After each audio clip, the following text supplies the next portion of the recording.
This is Hopium Radio, your #1 radio station, your favorite source of dopamine hits for your Bitcoin bullishness. Broadcasting every day on the internet, where every dip is healthy, every pump is inevitable, and every chart is somehow confirming the thesis. No financial advice, just conviction and bull speeches strong enough to make you whisper, "I'm never selling," like it's a bedtime prayer. So whether you're up 12% and feeling chosen, or down 25% and suddenly a philosopher, you're in the right place. Lock in, turn it up, and stack sats responsibly, irresponsibly, because you're tuned in to Hopium Radio, where the signal is strong and the positivity is borderline toxic.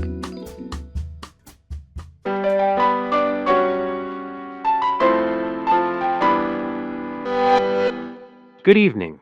You're tuned to Hopium Radio. Tonight, Michael SAYLOR, speaking at Cantor Fitzgerald, a thesis on Bitcoin and shifting political tide. Settle in, turn it up, and now, Michael SAYLOR. So today you're going to hear me talk about a few things you might have heard before, but they're now refreshed, and then you're going to hear me speak about a few things I've never spoken about before, which I think will be interesting to the group. But I'll start with the problem that we all know. The economic problem is that very few asset classes outperform monetary inflation. If you're trying to beat the cost of capital, the S&P index, it's very, very challenging to do it.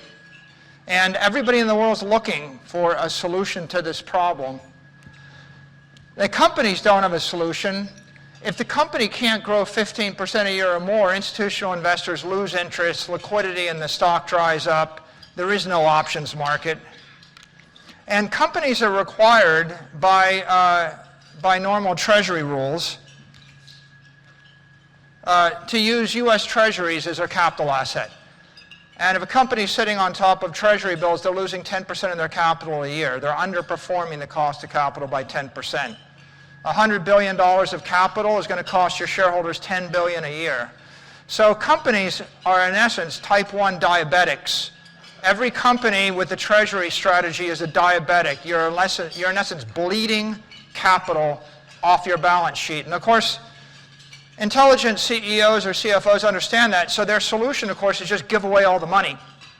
Like, we give away the capital. We buy the stock back and we lever up 144 to 1, or I dividend it out. But the solution of my wealth is toxic, so I'm going to give it all away is, in my opinion, not a recipe for living happily ever after. And that's what we do to most operating companies. There's a political problem. The political problem is, how do we grow the economy of the United States? How do we deliver prosperity to our people? And how do we overcome a deficit? And all that while maintaining global leadership. So everyone, every institution, every investor, every company, every politician is struggling with these problems today. Bitcoin's the solution. Why is it the solution? Is it the solution? A lot of people are wondering that. Well, I'll put the Bitcoin return for the last 4 years on this chart I just showed you, and you can see Bitcoin is just punching a hole in all the traditional capital markets. This isn't 1 year or 2 years. This is 4 years, but you know, it happens to be the 4 years since MicroStrategy decided Bitcoin was the solution. And you might say, well, you cherry-picked that number. That's the low number. I cherry-picked that number because the other numbers are better, and I'll show you that in a second. If we look at this entire set of asset classes, they line up kind of elegantly. If you're actually holding bonds for the last 4 years, you lost 5% of your capital a year. They're losers. Every bank in the U.S. is capitalized on bonds. Every operating company is capitalized on bonds. You wonder why the banks are sick? You wonder why the operating companies are sick? They're sitting on those minus 5% instruments, and that's their best idea. Gold's plus 6%. You might as well just hold gold. Real estate's plus 10%. The S&P is 15%. You can double it with the Magnificent Seven. Find the best companies in the S&P, the NVIDIAs, the Apples, the Googles. 29%. And this little creature we call Bitcoin is doubling that, 60%. And when you look at that chart, a lot of things become pretty clear. But this is the past 14 years. Bitcoin's not just winning. I mean, it's up 78% in 8 years. It's up 103% in 12 years. It's up 168% in 14 years.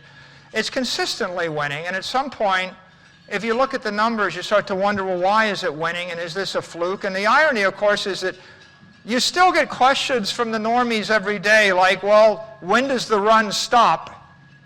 It's like, when do nuclear reactors stop producing more electricity than water wheels? You know, when does the airplane stop flying faster than the donkey cart? The answer is it's not going to stop because it's structural and technical. Everyone in the world is searching for an asset uncorrelated to the S&P 500 with higher returns, uncorrelated and performing. It's the holy grail. Banks have conferences on this stuff. Well, Bitcoin is that asset. It's an asset without the counterparty risk that comes from competitors, countries, corporations, creditors, cultures, or currencies. Everything else you own in your life has a counterparty risk to one of those items, except Bitcoin. Bitcoin is, in essence, orthogonal to the rest of the market. That makes it alpha. But you don't have to believe it from first principles. You don't have to study it. You can just look at the data. This is fidelity data. It's showing the lack of correlation and the Sharpe ratio. It's got the highest Sharpe ratio. It's got the lowest correlation. So even if you haven't read the book, The Bitcoin Standard, even if you haven't thought about it for 100 hours or 1,000 hours or 10 hours, all you have to do is just run the numbers. The market is screaming at you that it's an uncorrelated, high-performing asset. But to truly understand it, you have to go back to first principles. And this is my alma mater, MIT, and this is where I was taught to think from first principles, and they taught you how to build things that had never been built before and solve problems that had never been solved before. And it was an epiphany that you're actually expected and capable of solving problems no human being on the face of the earth has ever solved before. I mean, Elon Musk keeps pointing this out and proving it, and that's why he's the richest man in the world. The capital markets are full of people doing the same thing over and over again the same way because convention says to do it the same way. I'm suggesting you apply basic physics and engineering to capital markets and see if you can solve the problem in a new way. This is the wealth in the world. It's distributed across real estate and bonds and equity, and the little block in the lower left corner is Bitcoin at 1.8 trillion. When, incidentally, when MicroStrategy got into this, Bitcoin was 180 billion. So we have 10x'd, and that's just in 4 years. But here's another way to see that chart. And this is the most profound insight of the day I'm going to give you, that I think the majority of rich people and the majority of corporations and the majority of money managers still don't get this one idea, which is half of the wealth in the world is invested in assets in search of a long-term store of value. People just want to engage in long-term capital preservation. Another way to say it is, I just want to stay rich. I want to keep my money. There's no one you'll meet that doesn't want to keep their money, right? There's no government, there's no corporation, there's no wealthy person, there's no poor person. Nobody wants to lose their money. So the circle on the right is $450 trillion blob of long-term capital, right? Next time you hear someone say, well, what's the Bitcoin use case? There's no use case. The use case is the most valuable thing in the entire human race. It's $450 trillion. It's all the capital in the world. The use case is you get to keep your money, right? That's actually the epiphany. Once you understand that people are using assets for two reasons, long-term capital preservation, or the second reason is utility. Your yacht, your jet, your bakery, your farm, your ranch, your plane, company, that's utility value. Your piece of art you put on the wall, it's utility. Half this stuff is for utility, the other half is capital preservation.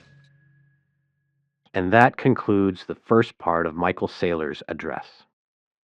Tune in for the next one as we continue until the speech is finished, following the thesis to its next crescendo. right here on Hopium Radio.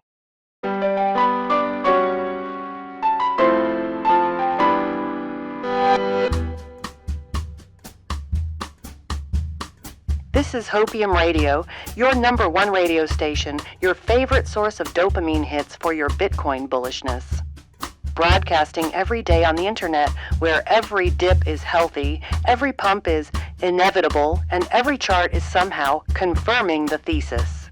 No financial advice, just conviction and bull speeches strong enough to make you whisper, "I'm never selling," like it's a bedtime prayer. So whether you're up 12% and feeling chosen, or down 25% and suddenly a philosopher, you're in the right place. Lock in, turn it up, and stack sats responsibly, irresponsibly, because you're tuned in to Hopium Radio, where the signal is strong and the positivity is borderline toxic.